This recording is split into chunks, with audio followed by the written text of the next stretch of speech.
নমস্কার বন্ধুরা, রূপা simple and daily লাইফে আবার একটা নতুন পর্বে সবাইকে স্বাগত। আজ শেয়ার করব উড়িষ্যার সেই বিখ্যাত মিষ্টি ছানাপোড়া, যেটা প্রভু জগন্নাথ দেবের খুব প্রিয় একটি মিষ্টি।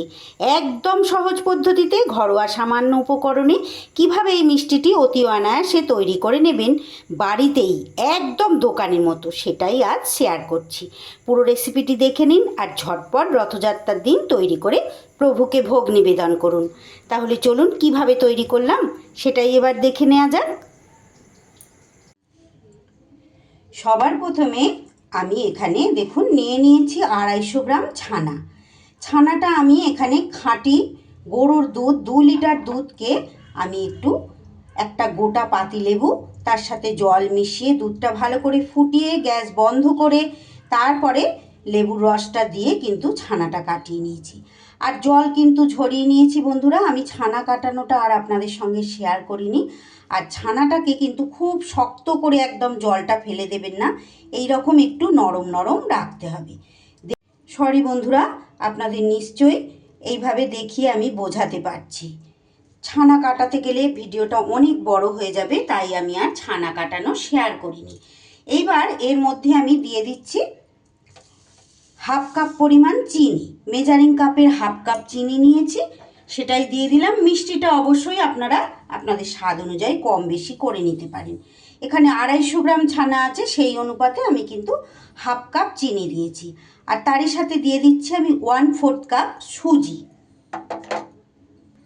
আর দিয়ে দিচ্ছি 1 চামচ গাওয়া ঘি। এইবার সব উপকরণগুলো হাতের সাহায্যে খুব ভালো করে আমি মিশিয়ে নিচ্ছি। যদি এখানে প্রয়োজন হয় বন্ধুরা, যদি ছানা কাটানোর জল আপনারা রেখে দেন, সেক্ষেত্রে একটু জল এখানে ব্যবহার করতে পারেন, কিংবা এমনি জলও কিন্তু ব্যবহার করলে হবে। কারণ ছানাটা যাতে খুব নরম না হয়ে যায়, আর একদম চটকে চটকে এটা মাখার দরকার নেই, এমনিতেই ছানাটা কিন্তু খুব নরম। আমি এখানে গরুর দুধের ছানা ব্যবহার করেছি, ছানাটা যার জন্য ভীষণ নরম হয়েছে।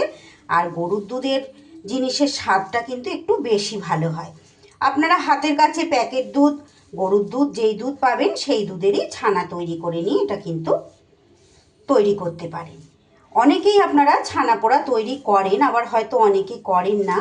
আমি কিন্তু একদম সহজ পদ্ধতিতে আজ এটা শেয়ার করছি।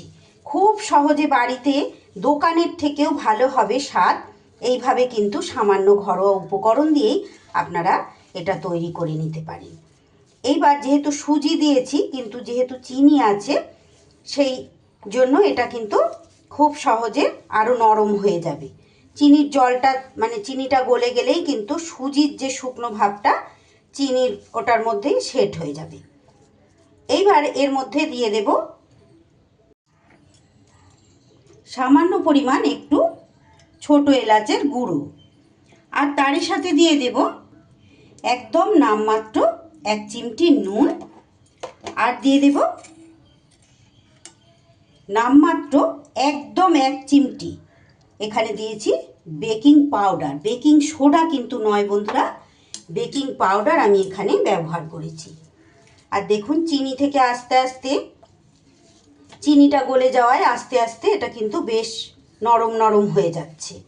যদি ছানা শক্ত শক্ত রাখেন, সেক্ষেত্রে অবশ্যই ছানার জল এখানে ব্যবহার করবেন। আমি একটু ছানাটা জলটা খুব শক্ত করে ঝরাইনি, একটু জল জল আছে, তাই এখানে কিন্তু আমার কোনো রকম জল মেশাবার প্রয়োজন হয়নি। সুন্দর করে এইভাবে মেখে আমি 5 মিনিটের জন্য এটাকে রেখে দিচ্ছি। এইবার আমি এখানে একটা নিচেটা ভারী একটা ডেচকি নিয়ে নিয়েছি স্টিলের। আপনারা চাইলে কিন্তু এটা কোনো অ্যালুমিনিয়াম বা সিলভারের জিনিসেও কিন্তু করতে পারেন। ডেচকিটার নিচেও খুব সামান্য পরিমাণ, একদম কয়েক ফোঁটা আমি ঘি দিয়ে দিলাম। ঘিটা ভালো করে আমি ব্রাশের সাহায্যে মাখিয়ে নেব। আমার চ্যানেলে এই ধরনের নিত্য নতুন বিভিন্ন রকমের ঘরোয়া পদ্ধতিতে রেসিপিগুলো পাওয়ার জন্য যে সকল বন্ধুরা এখনও পর্যন্ত আমার চ্যানেলটি সাবস্ক্রাইব করেননি, তাদের কাছে অনুরোধ, আমার চ্যানেলটা সাবস্ক্রাইব করে আমার পাশে থাকুন বন্ধুরা। পাশে থাকা বেল আইকনটা অল করে রাখুন, যাতে প্রত্যেক দিন ভিডিও আপলোডের সাথে সাথে সবার আগে আপনাদের কাছে নোটিফিকেশান পৌঁছে যায়। আর যে সকল বন্ধুরা এই কাজটা করে দিয়েছেন, মানে আমার পুরনো বন্ধুরা, তাদেরকে জানাই অসংখ্য ধন্যবাদ এইভাবে সব সময় আমার পাশে থাকার জন্য, আমাকে এতটা ভালোবাসা দেওয়ার জন্য। এইবার দেখুন আমি যেটা করব বন্ধুরা, আমি নিয়ে নিয়েছি শাল পাতা। আমার কাছে শাল পাতা ছিল বলে আমি এখানে শাল পাতা নিয়েছি। অ্যাকচুয়ালি কিন্তু এটা উড়িষ্যার তো প্রসিদ্ধ একটি রেসিপি। এটা উড়িষ্যায় কিন্তু এটা শাল পাতারই ব্যবহার হয়। আপনারা যদি হাতের কাছে শাল পাতা পান তাহলে অবশ্যই শাল পাতা নেবেন, আর তা না হলে কিন্তু কলা পাতা আপনারা ব্যবহার করতে পারেন। এইভাবে আমি একটু কাঁচি দিয়ে দিয়ে কেটে নিয়েছি।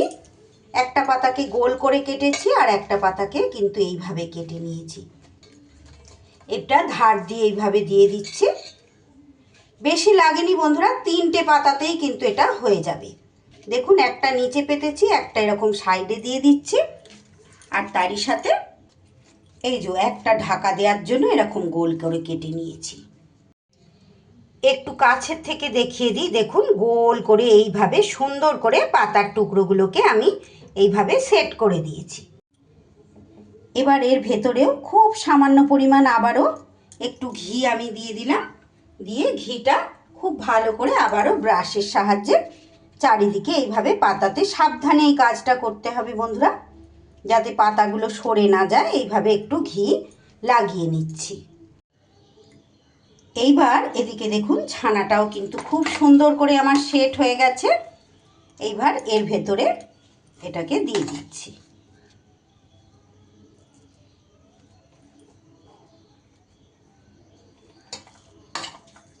এই কাজটা তো আপনারা সবাই পারেন, বা এইভাবে আস্তে আস্তে সেট করে এটা দিয়ে দিতে হবে। প্রভু জগন্নাথের তো খুবই প্রিয়। সামনেই আগামী রথ এসে গেছে, আগামী 2-1 দিনের মধ্যেই বন্ধুরা রথের দিন এইভাবে খুব সহজে বাড়িতেই তৈরি করে প্রভু জগন্নাথকে কিন্তু আপনারা ভোগ নিবেদন করতে পারেন।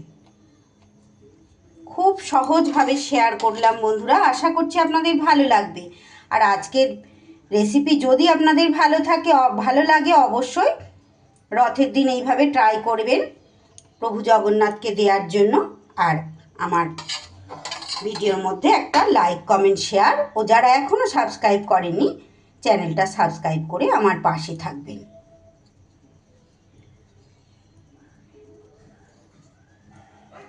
দেখুন এইভাবে চামচের সাহায্যে সুন্দর করে আমি এটা সেট করে দিচ্ছি।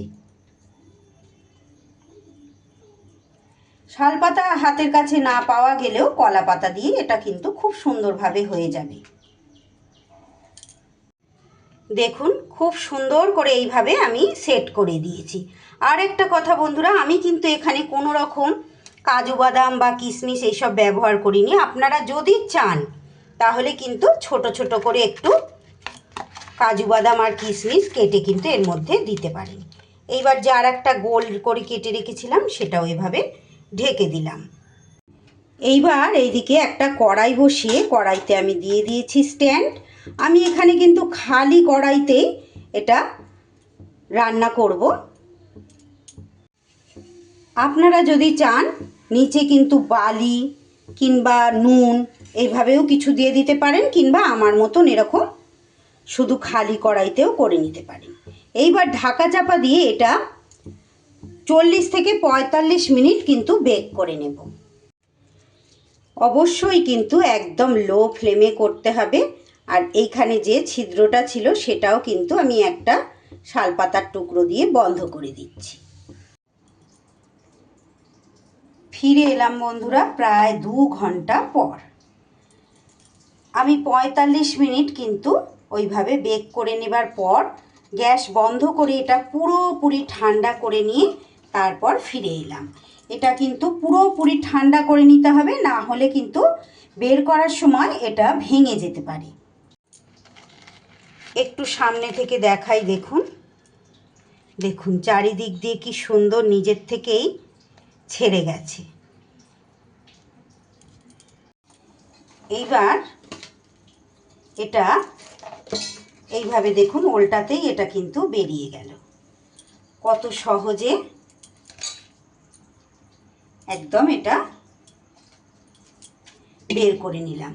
দেখুন কতটা সুন্দর হয়েছে, আর কালারটা কতটা সুন্দর এসেছে। কত সহজে তাহলে এটা তৈরি হয়ে গেল। আপনারা যারা সঙ্গে রয়েছেন এতক্ষণ পর্যন্ত তারা তো দেখে নিশ্চয়ই বুঝতে পারছেন, একদম সহজ পদ্ধতিতে কিন্তু তৈরি হয়ে গেল। এতক্ষণ পর্যন্ত ধৈর্য ধরে যে সকল বন্ধুরা রয়েছেন তাদেরকে জানাই অসংখ্য ধন্যবাদ আর অনেক অনেক ভালোবাসা। এইবার এটা একটু কেটে দেখাই আপনাদের কতটা সুন্দর হয়েছে। দেখুন, একদম সুন্দর।